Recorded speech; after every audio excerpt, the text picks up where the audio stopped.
and I am the chair of the Business Administration Department, and I enjoy doing that. I have several departments that work in the overall department: business administration, paralegal, homeland security, hospitality, logistics and accounting, and also communications and media technology. What that means to me is I get to see lots of aspects of what it takes to run our economy. Now, before I began teaching, and I started teaching way back 1995, before some of y'all may have been born, but I started teaching summer classes in marketing. Before that, from 1968 till 1995, well, until 2007, I was managing a family business, Ledger Furniture Company. We had retail furniture. We also did Lee's Dress Shop was a ladies' boutique. Our family managed 26 rent houses and some small farms about. So a lot of my experience has been in the real world.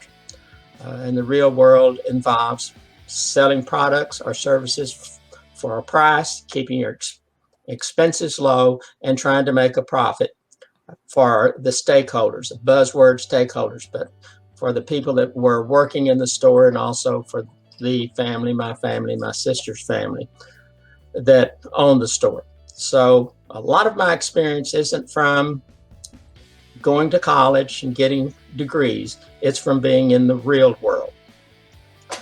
Now I teach, and I get to teach what I have experienced along and what I've learned in the real world, how it relates to what book authors are reporting. And our books are excellent. We have excellent textbooks. So one of the fights that we always had in a family business was cash flow.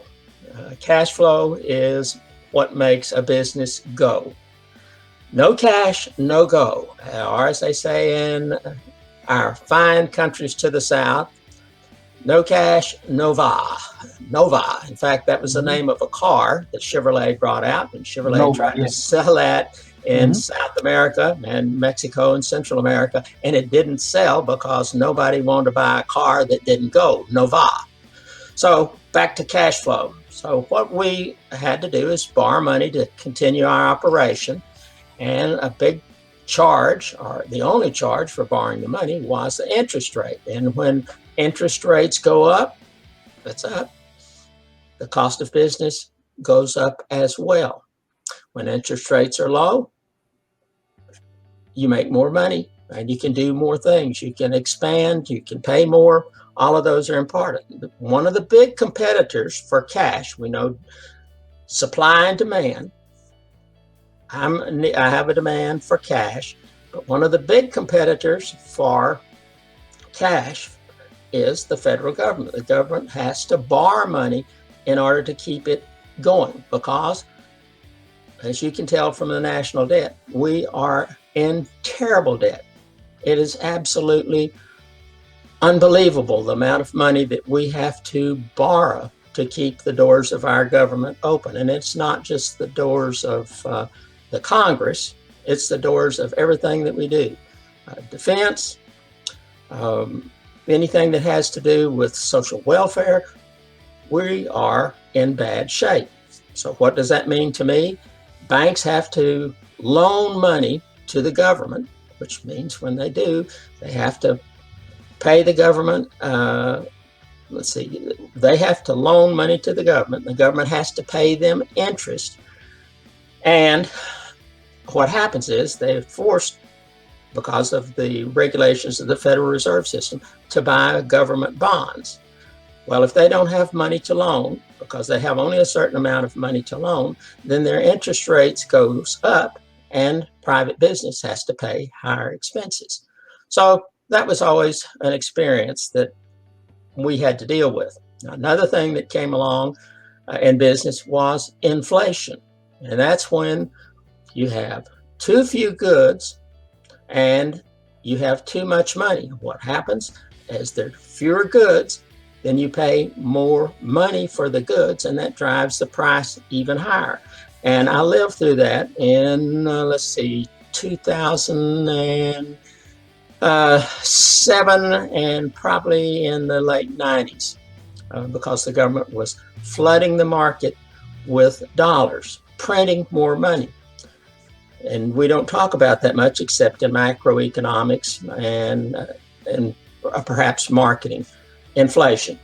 So those were problems that I had while I was in business, and I like to relate how that affected me and how it can affect us, because we are a debtor nation.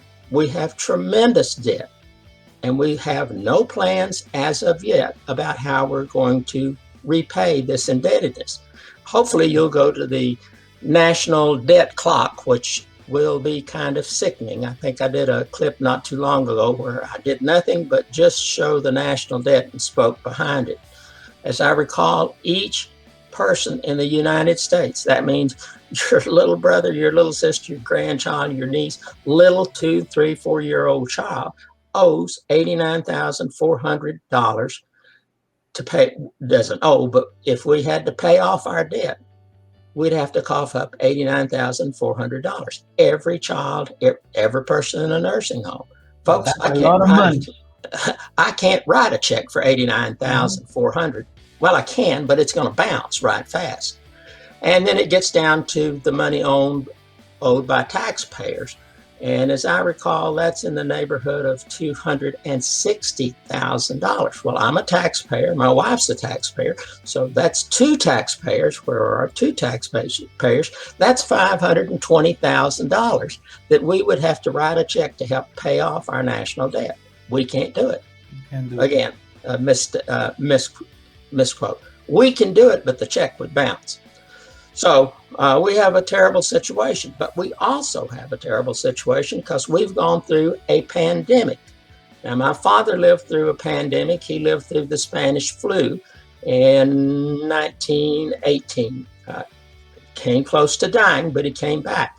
But he also, after the Spanish flu pandemic of 1918, he lived through the Great Depression of 1929 through 1938, 39, whenever Roosevelt came in. So I have all of the stories that he related to me about living through a recession that stays in my mind. I can still hear him talking about how terrible it was. In fact, one of the things that we say in Texas is, he said, if you saw an armadillo in Texas in the 1920s, it was a Hoover hog. President Hoover, unfortunately, was president during that depression. And he said people would eat anything. They'd get an armadillo, skin it, and eat it. Times were tough. I don't want to go back to that. So that's my background. I try to teach, a whole class and hope that my students learn that it's necessary for you to make a profit in a business, because if you don't make a profit, you can't pay taxes. And nobody wants to pay taxes, but we've got to do that to carry on the living style that we have now.